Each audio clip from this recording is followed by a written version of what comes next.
মসজিদের মাইকের মধ্যে যখন মৃত্যুর কথা স্মরণ হয়,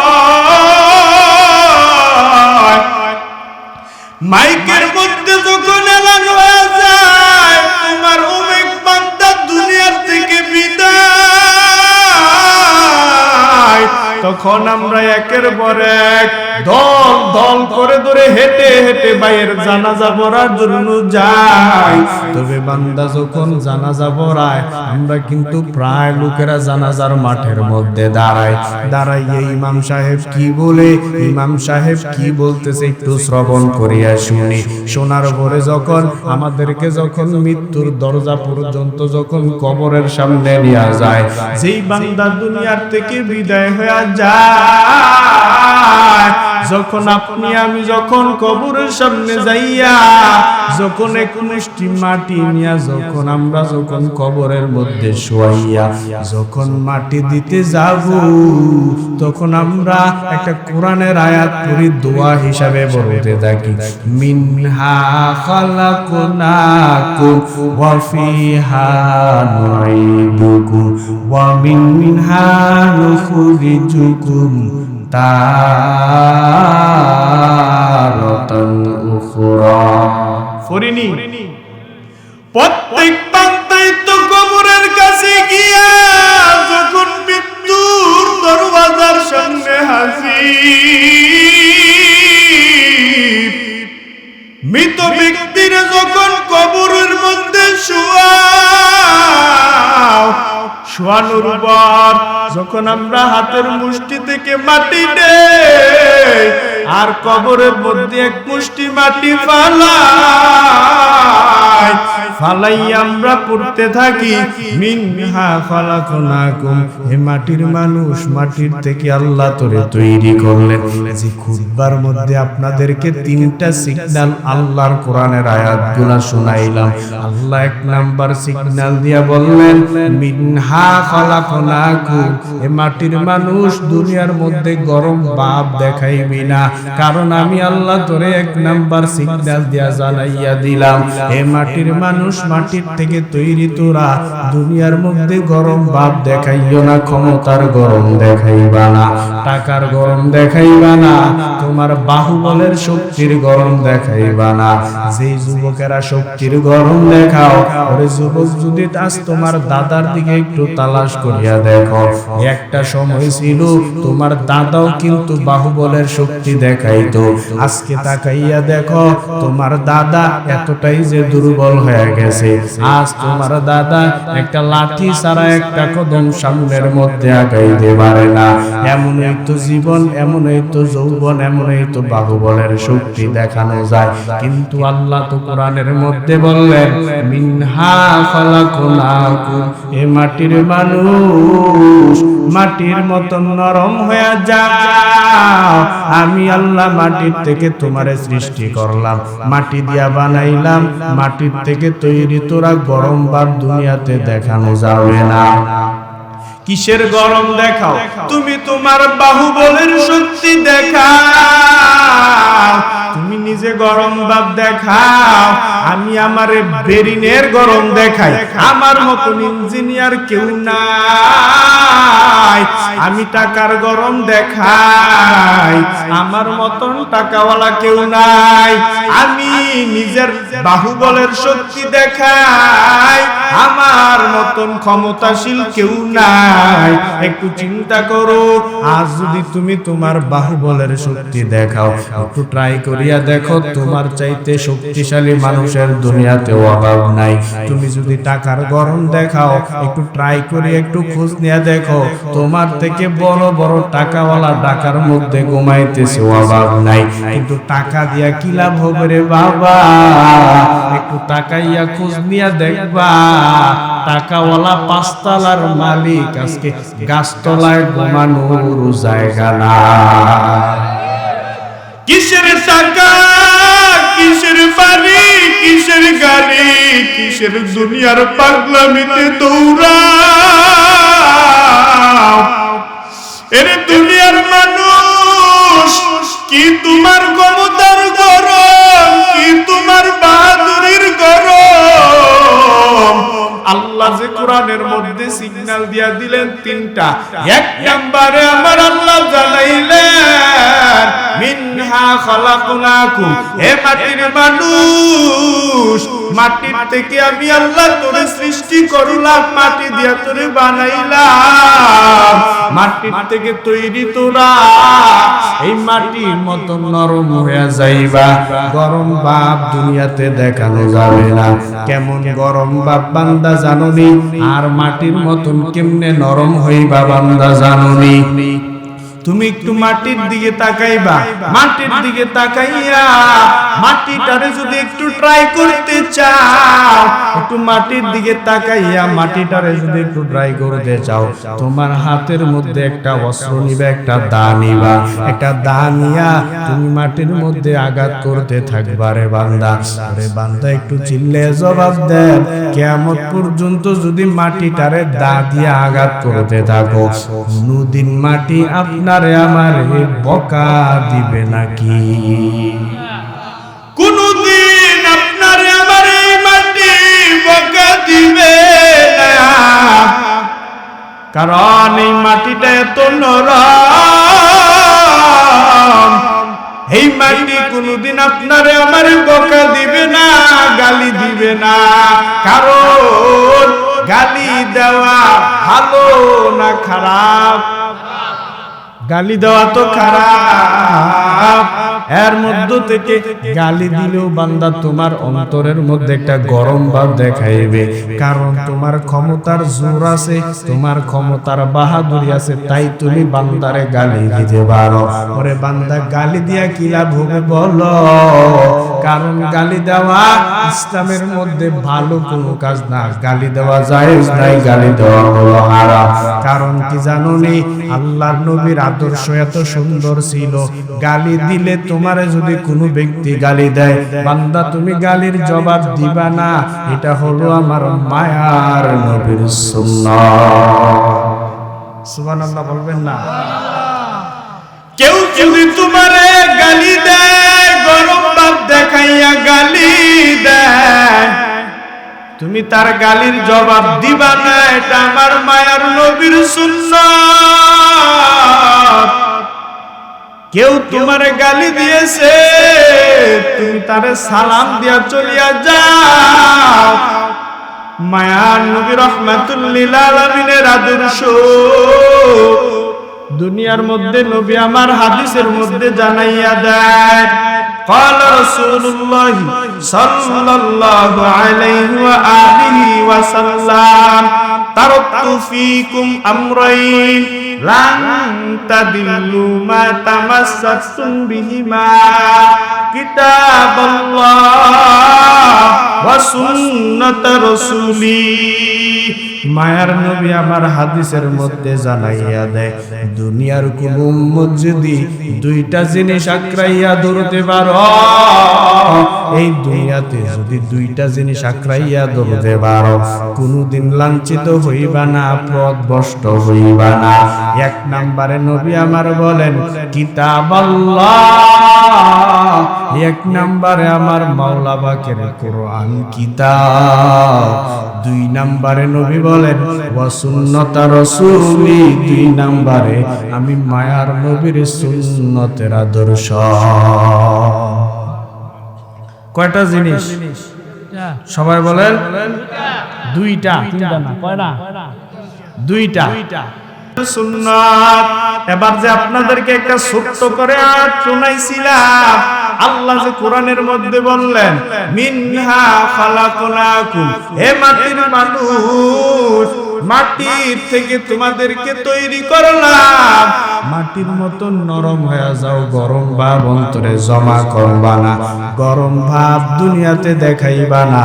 আল্লাহ যে কথাটা বললেন, বলে বান্দা নবী তো হাদিসের মধ্যে জানাইলেন, কেউ যদি তোমারে গালি দেয়, তুমি গালির জবাব দিবা না। গালি তোমারে কেউ দিতেছে, তার সাথে খারাপ আচরণ করবা না, গালি দিবা না, খবরদার।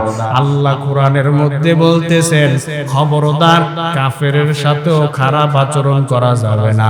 মুসলমানরে গালি দিবা দূরের কথা, মুসলমানের সাথে খারাপ আচরণ করবা দূরের কথা, খবরদার কাফেরের সাথেও খারাপ আচরণ করা যাবে না। আল্লাহ কোরআনের মধ্যে বলতেছেন কুল্লি ইবাদি ইয়াকুলুল্লাতি হিয়া আহসান ইন্নাশ শাইতানা ইয়ানজাগু বাইনাহুম ইন্নাশ শাইতান কানা লিল ইনসানি আদুওয়াম মুবিনা। আল্লাহ কোরআনের মধ্যে বলতেছেন ও নবী আপনি উম্মতের জানাইয়া দেন খবরদার তারা যেন কাফেরের সাথে খারাপ আচরণ না করে, কাফেররেও যেন গালি দিয়া কথা না কয়। ও নবী কাফেরের সাথে খারাপ আচরণ করা যাবে না, কারণ আমার মায়ার নবী যদি কেউ গালি দিতেন আমার নবী তার গালির জবাব দিতেন না, গরম ভাব দেখাইতেন না। যে হাদিসের মধ্যে বলতেছি ভালো করে বুঝবেন, আল্লাহর নবী যে হাদিসের মধ্যে বললেন দুইটা জিনিস আঁকড়াইয়া ধরবা, এক নম্বরে হলো কুরআন, দুই নম্বরে হলো সুন্নাত। যে দুইটা জিনিস ধরার কথা বললেন, এক নম্বরে আল্লাহর কোরআনটা ধরবা। আল্লাহ তো কোরআনের মধ্যে বললেন খবরদার কাফেররাও গালি দেওয়া যাবে না, এই জায়গায় মুসলমানের গালি দেওয়া যাবে নাকি? সবাই বলে না যাবে। দুই নাম্বার তো বললেন নবী হাদিসের মধ্যে যে বললেন এক নম্বরে কোরআনটারে আঁকড়াইয়া ধরবা, দুই নম্বরে আমি রাসূলের আদর্শটা আঁকড়াইয়া ধরবা। আমি রাসূলের আদর্শ কি? কেউ যদি আমারে গালি দিতেন আমি নবী কোনোদিন গালির জবাব দিতাম না।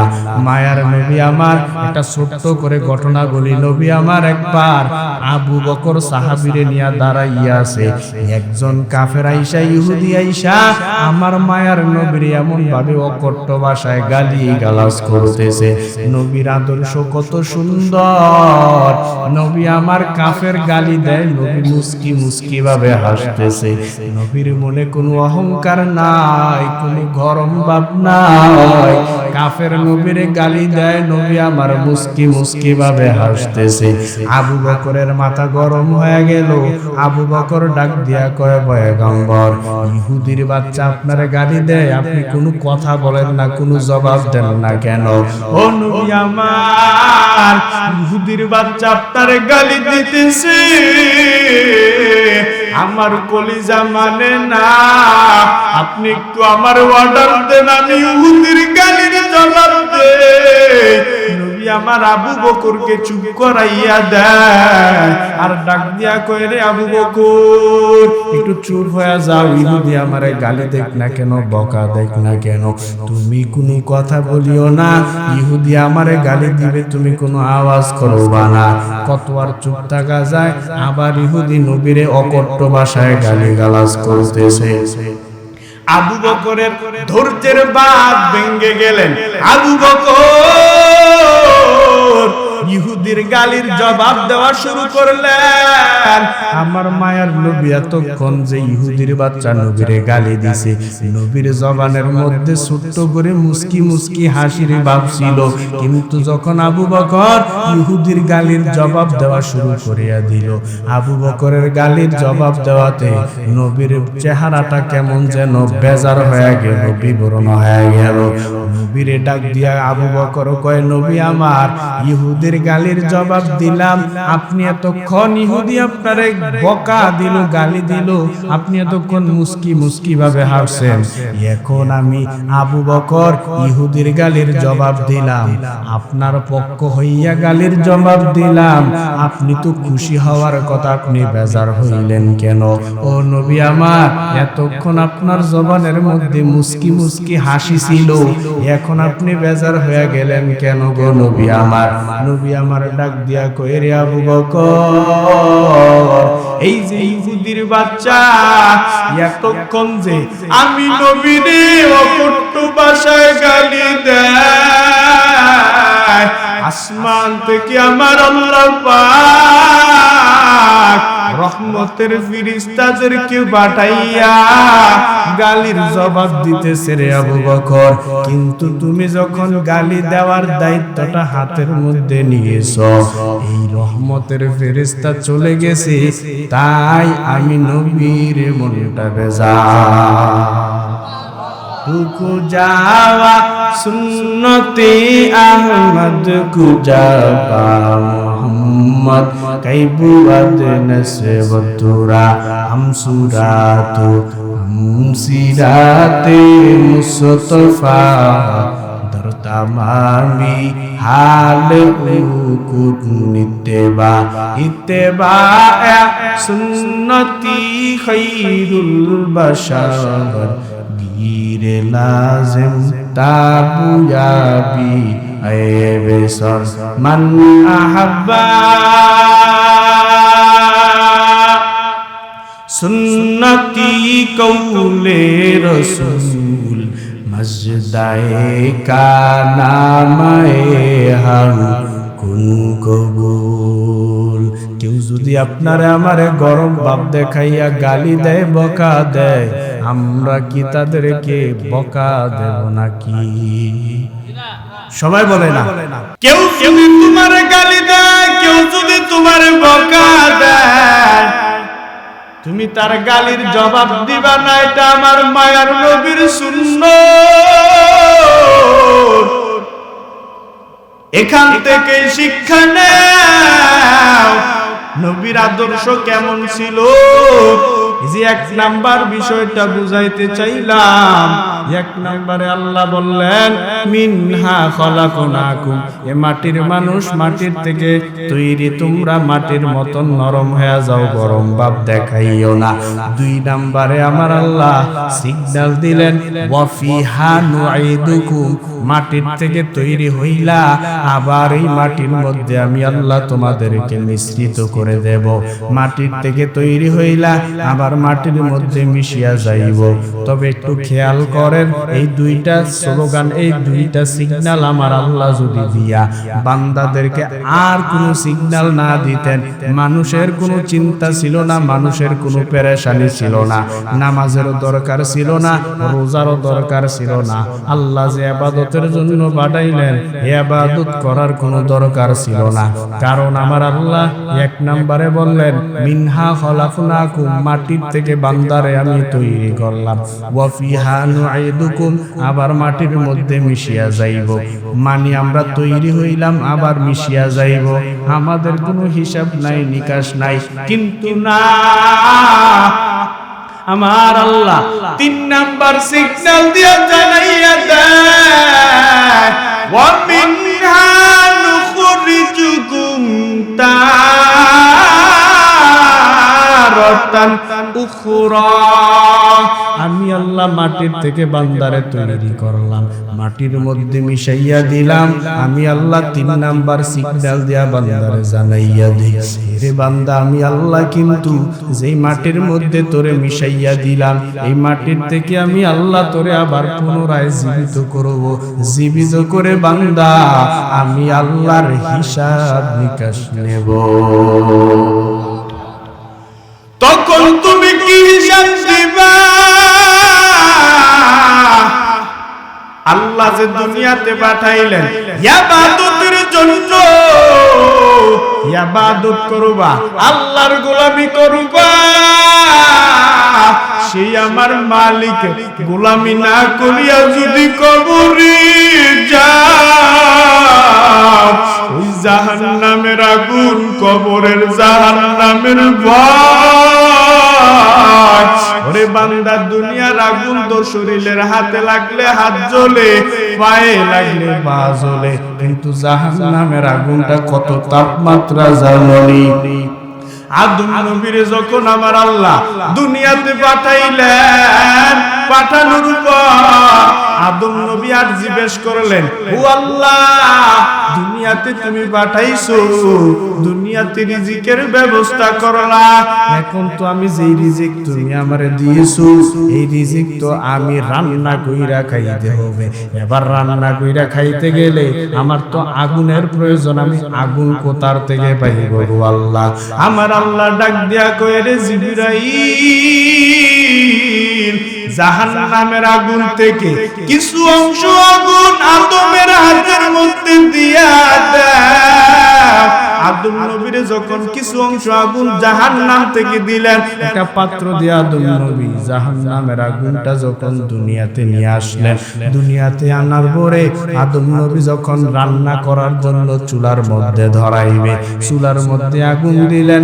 আগুন দেওয়ার পরে আদম নবী যেই পাত্রের মধ্যে রান্না বসাইলেন, ওই পাত্রটা যখন রান্না করার জন্য চুলার মধ্যে আগুনের মধ্যে দিলেন, ওরে রান্না করবে কি, এত আগুনের তাপ, সাথে সাথে চুলার মধ্যে যেই পাত্র দিয়া রান্না বসাইলেন, পাত্র সহকার বুড়িয়া ছাই হয়ে যায়। ছাই হওয়ার পরে আদম নবী আল্লাহর দরবারে আবার আগুনটা নিয়ে চলে গেলেন। আর যাইয়া কয়, রে মালিক, এমন তুমি কি আগুন দিয়েছো, এমন তাপ, আগুনের বুঝিয়া তো তাপ, রান্না করব কি, চুলায় দেওয়া মাত্র যেই জিনিস দিয়া পাত্র দিয়া রান্না করব, পাত্র সহকার বুড়িয়া যায় গো আল্লাহ, এই কেমন তাপের আগুন তুমি আমারে দিলা। আমার আল্লাহ সাথে সাথে জিবরাইলের কয়, রে জিবরাইল, আদমের আগুনটারে তুমি সমুদ্রের মধ্যে নিয়া যাও। সমুদ্রের মধ্যে নেওয়ার পর আল্লাহ অর্ডার করলে, রে আদম, তোমার যে আগুনটা দিয়েছি, সরাসরি জাহান্নাম থেকে আগুনটা তোমার দুনিয়াতে পাঠাইলাম। এই কারণে জাহান্নামের আগুনের তাপে যেই পাত্র দিয়া তুমি রান্না করবা, ওই রান্না করার পাত্র সহকার গুড়িয়া ছাই হইয়া যায়। ওরে আদম, একটু অপেক্ষা করো, তোমার আগুনটারে আমি সমুদ্রের মধ্যে চুবাইয়া নিয়ে আসতেছি। আল্লাহ জিবরাইলের অর্ডার করে, রে জিবরাইল, সমুদ্রের মধ্যে আদমের আগুনটারে নিয়ে 3 বার চুবানি দিবা।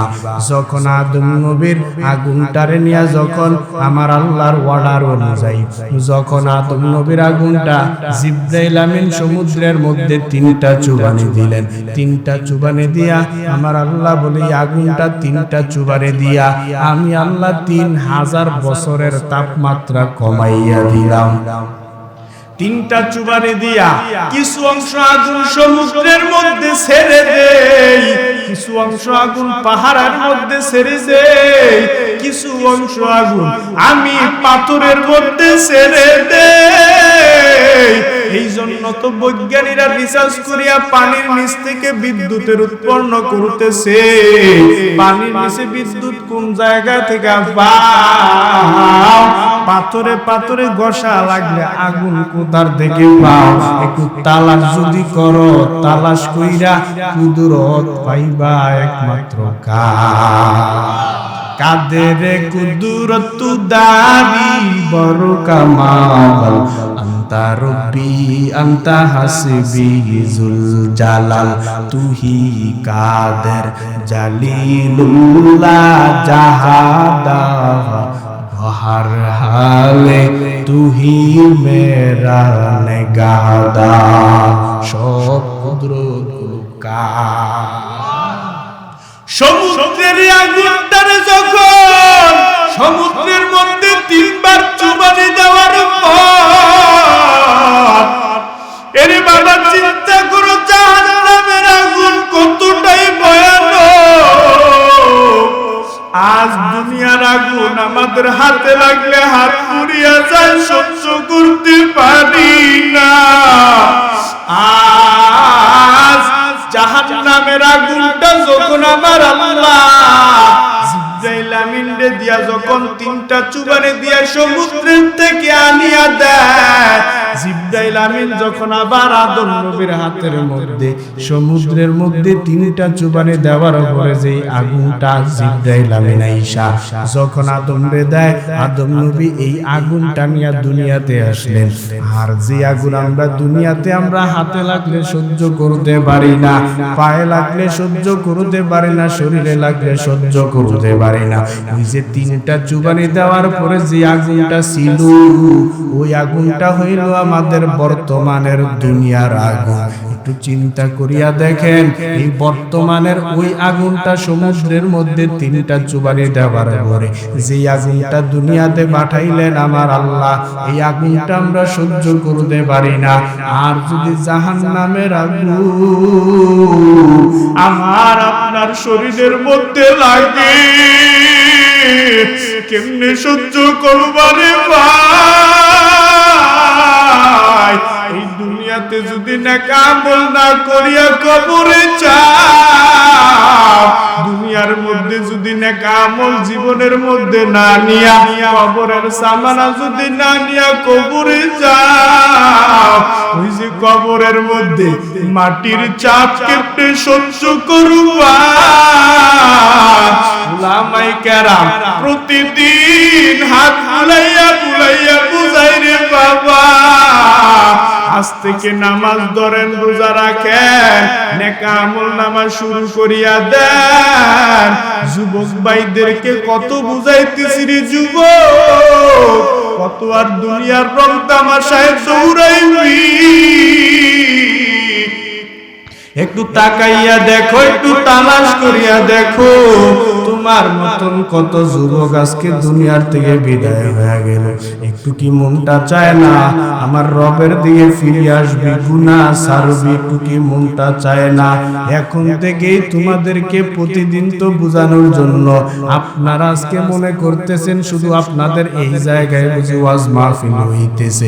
না না, একটু কুডুমপুরের দিকে একটু খবর নেবেন, চান্দিনা মাদায়ের দিকে একটু খবর নেবেন। প্রত্যেক থানায় গ্রামে গ্রামে খবর নিয়ে দেখেন, প্রত্যেক জায়গায় জায়গায় ওয়াজ মাহফিল হইতেছে। এক একটা ওয়াজ মাহফিলের মধ্যে 5 জন 6 জন করে বক্তা বয়ান করতেছে। বক্তারা বয়ান করিয়া, ইমাম সাহেবরা, খতিব সাহেবরা বয়ান করিয়া কি বুঝায়? তোমাদেরকে অন্য কোন লাইনে নেওয়ার জন্য না, পায়ে ধরে হাতে ধরে বুঝাইতেছি রে বাবা, জাহান্নামের পথটা ছাড়ো, জান্নাতের পথের মধ্যে আসো। আল্লাহ তো 2টা রাস্তা দিলেন, ফারিকুন ফিল জান্নাহ ওয়া ফারিকুন ফিস সাইর। এই 2টা জিনিস। আর যে হাদিসটা বুঝাইলাম, নবীর হাদিস ধরবা, 1 নম্বরে আমার কোরআনটারে, আল্লাহর কোরআনটারে আঁকড়াইয়া ধরবা, 2 নম্বরে রাসূলের সুন্নতের আদর্শ আঁকড়াইয়া ধরবা। এই 2টা জিনিস বুঝানোর জন্য উলামায়ে কেরাম বারবার আপনারে আমারে বুঝাইতেছে রে বাবা, একটু একটু করে আমল ধরো, নেক আমল করো, নবীর আদর্শের সুন্নত ধরো, নিজে আমল করো, নিজের আমলের জিন্দেগিটা নেক আমল দিয়া সাজাইতে থাকো। কারণ যদি আমার আল্লাহ যেই 3টা সিগন্যাল দিলেন, 1 নম্বরে যে বললেন মিনহা খলাকনাকুম, 2 নম্বরে বললেন ওয়া ফিহা নুঈদুকুম, 3 নম্বরে বললেন ওয়া মিনহা নুখরিজুকুম তারাতান উখরা।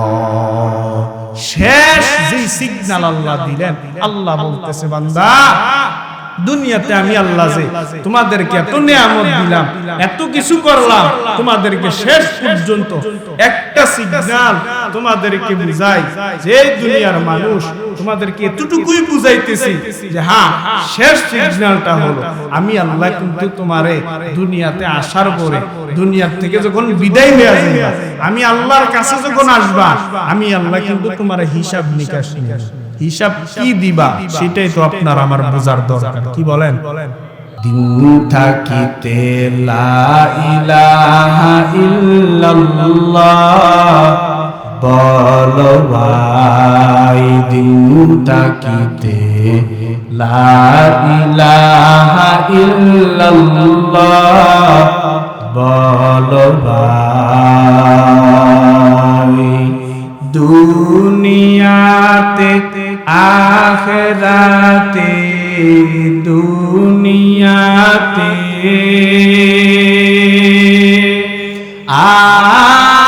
আখিরাতে চাও যদি ভালাই,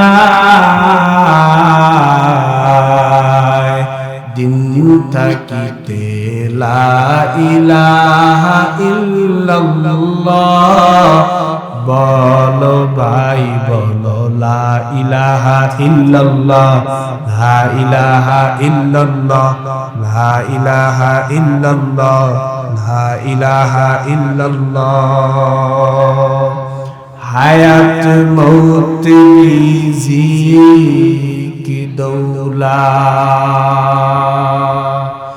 যার হাতে ঈমান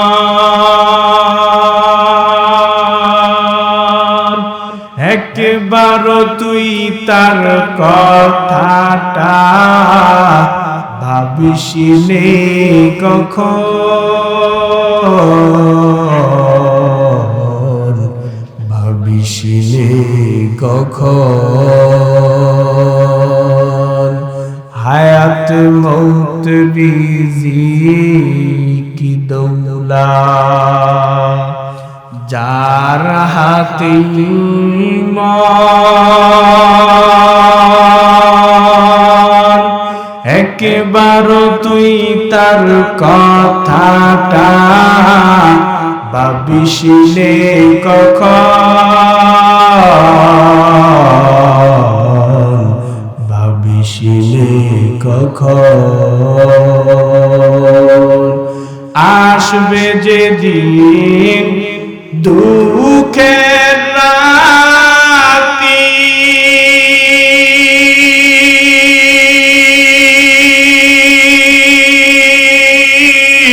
ওই নাম হবে সঙ্গের সাথী আসবে যেদিন আসবে যেদিন দুঃখের রাতি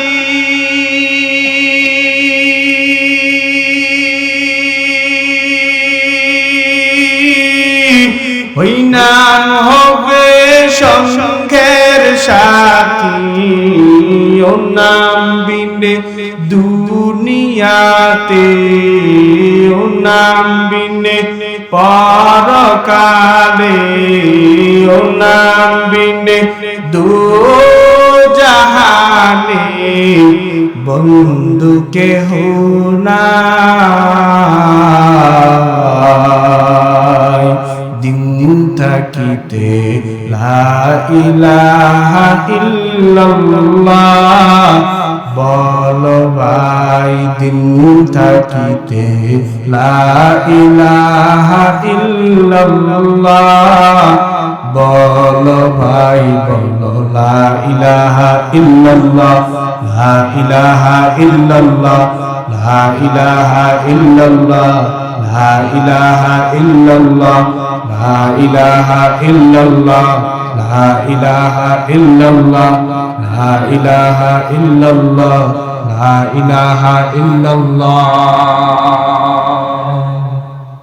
খারাপ লাগে সবাই গণ এরে নবীর উম্মতের দল আল্লাহ যে কোরআনের মধ্যে বললেন আপনার আমার আমলের হিসাব নেবেন তবে আমল কি করব একটু বুঝার দরকার একটু জানার দরকার আমল যে করব শুধু কি নামাজ পড়া কি নেকা আমল নেই শুধু কি রোজা রাখা কি নেকা আমল নেই যে সামনেই তো আসতেছে রমাদান যে সামনে আসতেছে রমাদান যে রমজান মাসের মধ্যে আমরা শুধু খাওনের পাল্লায় দৌড়াইলে হবে না আমরা আজকে রমজান পাইয়া মনে করতেছি রমজানটা বুঝি আমাদের জন্য একটা খাওনের মাস হয়ে গেল আমরা রোজা রাখার জন্য মুমিন বান্দারা পাগল পারা হয়ে যায় কিন্তু রমজান আসলে মানুষের আরো বেডি মানুষের আরো খাওনের পাল্লা বাড়ে বলে রমজান আসছে কি খাওনের মাস আসছে না ইবাদতের মাস আসছে বোঝা যায় না রমজান আসতেছে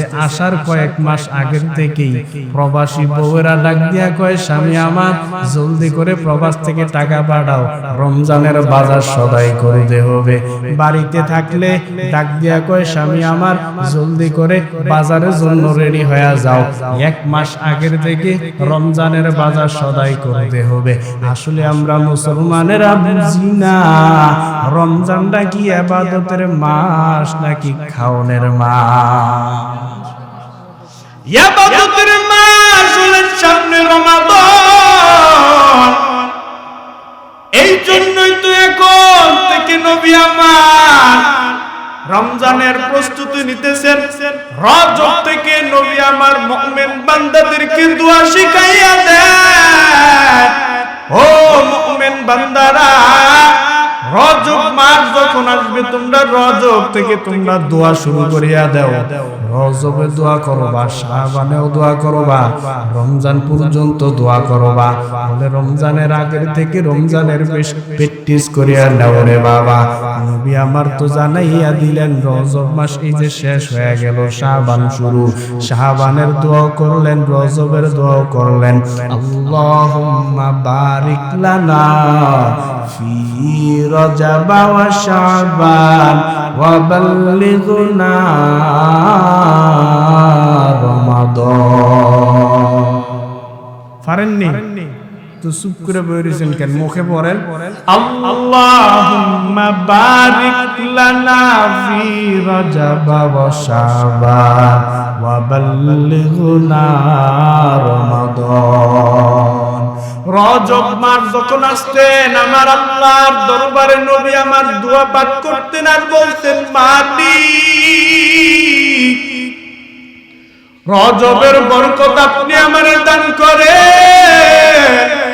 শাবানের বরকত দান করে, রমজান পর্যন্ত নেক হায়াত দান করিয়া দেন। আল্লাহর কাছে নবী আমার বারবার দোয়া করতেন। আর এই রজব তো শেষ হয়ে গেল, শাবান শুরু হয়ে গেল। এখন থেকেই নবী আমার মেসেজ দিয়া দেয়, নবী আমার শাবান মাসে বেশি রোজা রাখতেন, রজব মাসে রোজা রাখতেন। রজবে যতটুকু রোজা রাখতেন, শাবান মাসে আরো বেশি নবী রোজা রাখতেন, আমল করতেন। রোজা রাইখা রাইখা নবী আমার প্র্যাকটিস নিতেন। আর উম্মতের জানাইয়া দিয়া গেলেন, শাবান মাস যখন আসবে তোমরা বেশি বেশি করে রোজা রাখো, কারণ হঠাৎ করিয়া যখন আপনার পরীক্ষা সামনে হাজির হয়ে যাবে, পরীক্ষার আগে আমরা ভালো পরীক্ষা দেওয়ার জন্য পড়াশোনা করে প্রস্তুতি নিতেছি। পরীক্ষা দেব, ভালো পড়াশোনা করার দরকার, প্রস্তুতি নেওয়া দরকার। ঠিক তেমনি ভাবে আপনার সামনে রমাদান আসতেছে, এখন থেকে রোজা কেমনে রাখবেন একটু প্রস্তুতি নেন, রোজা রাখেন, একটু আমল শুরু করিয়া দেন। নেক আমল শুধু আপনাদেরকে যে বুঝাইলাম, আল্লাহ যে হিসাব নিবেন, নামাজ পড়া নেক আমল শুধু তাই না, রোজা রাখা যে নেক আমল শুধু তাই না। বলে বড় বড় আমলের মধ্যে তিরমিজি শরীফের 2382 নাম্বার হাদিসের মধ্যে তিনটা বড় বড় আমলের কথা বললেন। এক নম্বরে নবী আমার বড় আমল বলতে বুঝাইলেন, দুনিয়াতে যদি কেউ ইলম শিখে, কোরআন পড়ে, এইটা হলো বান্দা বড় আমল।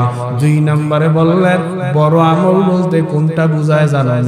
দুই নাম্বার বড় আমল হলো দুনিয়াতে যদি কোনো বান্দা শহীদ হইয়া যায়, শহীদ হইলে তারাও তো বড় আমল করিয়া ফালাইল, শহীদের বাবা হিসাবে প্রেরণ হইল। তবে তিন নাম্বারে নবী আমার জানাইয়া দিলেন, তিন নাম্বার বড় আমল, দুনিয়ার মধ্যে যদি কেউ দান সদকা করে, দান করে, এই দান করলো বান্দা বড় আমল হিসাবে ধরা। সুবহানাল্লাহ বলবেন না? নবীর সাহাবী হযরত ওমর, হযরত আলী, হযরত ওসমান, হযরত আবু বকর, নবী আমার ডাক দিয়া কয়, ও সাহাবায়ে কেরাম, আমরা যুদ্ধের ময়দানে যাব, কে কে আল্লাহর রাস্তায় কি দান করবা বলো। সাথে সাথে আবু বকর মনে মনে ভাবতেছে, আজকে এত পরিমাণে দান করব, নবীর কাছ থেকে আদরের দোয়াটা নিয়ে যাব। ওমরও ভাবতেছে, আজকে নবীর দরবারে এত পরিমাণে দান করব, নবীর কাছ থেকে মোহাব্বতের দোয়াটা নিয়ে যাব। ওসমান ভাবতেছে, আজকে এত পরিমাণে দান করব, কারণ দান করা বড় আমল, দানের ফজিলত ছাড়া যাবে না। আজকে এত পরিমাণে দান করব। ওমর বলতেছে, এত পরিমাণে দান করব, নবীর কাছ থেকে আদরের দোয়াটা নিয়ে যাব। এইরকম করে আলীও ভাবতেছে আজকে এত পরিমাণে দান করব, নবীর কাছ থেকে মহব্বতের দোয়াটা নিয়ে যাব। এইরকম করে করে সবাই যখন দান করতে শুরু করলেন, দান করার পরে নবী আমার ডাক দিয়া কই, রে ওমর, কি পরিমাণ দান করলা? ওমর ডাক দিয়া কই, নবী আমার, আমার ধন সম্পত্তি থেকে যা ধন সম্পদ ছিল আজকে আমি এত পরিমাণে দান করলাম, আমার ধন সম্পত্তি থেকে সব সম্পদগুলো আমি এক জায়গায় করে দুইটা বন্টন করলাম, একটা বন্টন আমি রাখলাম আর আরেকটা বন্টন আমি আমার আল্লাহর রাস্তায় দান করে দিলাম। কি পরিমাণ ত্যাগ স্বীকার করেছেন সাহাবায়ে কেরাম। বড় কোন আমল যদি পাইতেন ছাড়তেন না।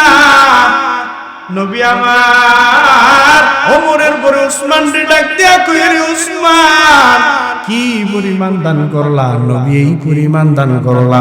নবী আমার ডাক দিয়া কই, রে আলী, কি পরিমাণ দান করলা? নবী এই পরিমাণ দান করলাম। নবী শেষ বেলা ডাক দিয়া কই, রে আবু বকর, কি পরিমাণ দান করলা বলো? আবু বকর সাথে সাথে চোখের বাণী গুলো ছেড়ে দেয়, চোখের বাণী ফালাইয়া কয়, রে মালিক, আমার নবী আমার জিজ্ঞাসা করে আমি কি পরিমাণ দান করেছি, কারণ আবু বকর এত পরিমাণে আমার মালিকের রাস্তায় দান করতে।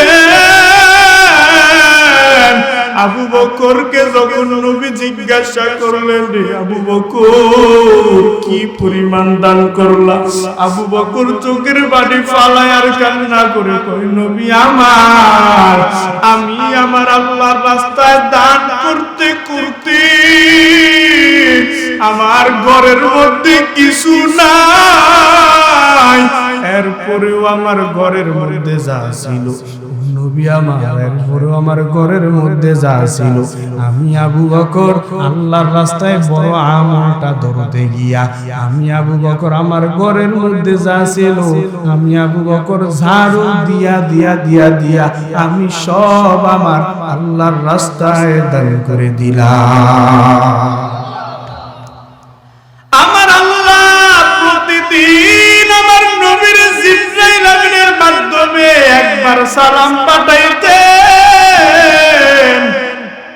এবার আমার আল্লাহ সালাম পাঠালেন, নবীর যখন সালাম পাঠাইলেন, সাথে আবু বকরের কাছে যখন নবী বসে আছে, জিবরাইল আমিন জলদি করে নবীরে সালাম দিয়া ডাক দিয়া কয়, নবী আমার ভাই, আজকে তো আপনারে প্রতিদিন আমার আল্লাহ সালাম পাঠায়, তবে আপনার সালামের সাথে আমার আল্লাহ বিশেষ করে আজকের দান করা দেখিয়া বিশেষ করে আমার আল্লাহ আপনারে সালাম পাঠাইছে না, আবু বকরকেও বিশেষ করে সালাম পাঠাইছে। একটু জোরে বলেন।